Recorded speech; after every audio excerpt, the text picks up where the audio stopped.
The governor's office in the Iranian city of Bukhan erupts in flames. Nearly a week into the growing Middle East war, U.S.-Israeli strikes on Iran haven't let up. And civilian targets aren't being spared. This Iranian government footage shows the smoldering ruins of a major sports stadium in Tehran. In all, over 1,200 people have been killed in Iran since the war began Saturday, the bulk of the deaths so far. And while Iran has cut back sharply on firing ballistic missiles, it hasn't stopped hitting back.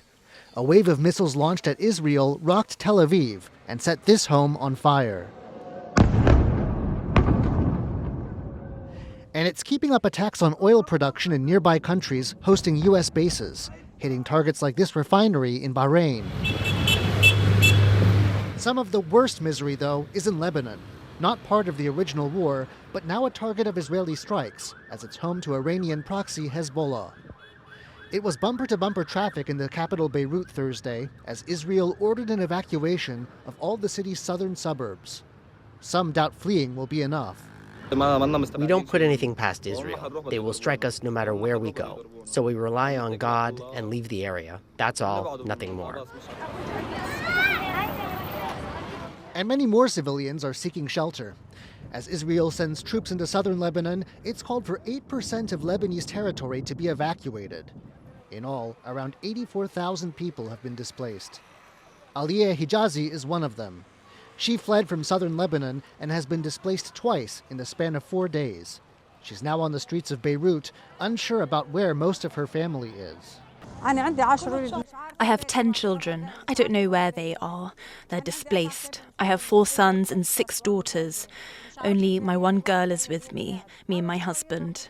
I don't know about the others. Each one is staying somewhere different. The war doesn't seem to be going anywhere.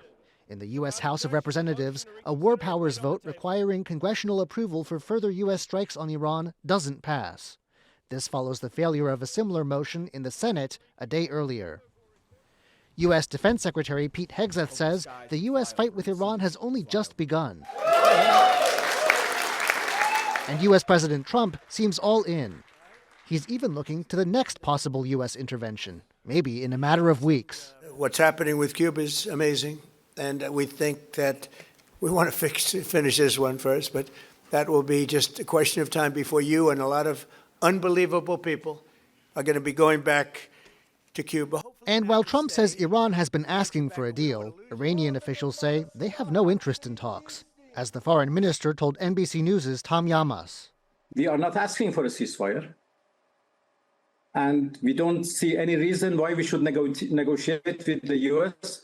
when we negotiated with them twice, and every time they attacked us at the middle of negotiations. And so, as missiles and drones crisscross the region, destruction spreads and the death toll rises, with no obvious path to peace. Dolphine, Chen, and John Van Trieste for TaiwanPlus.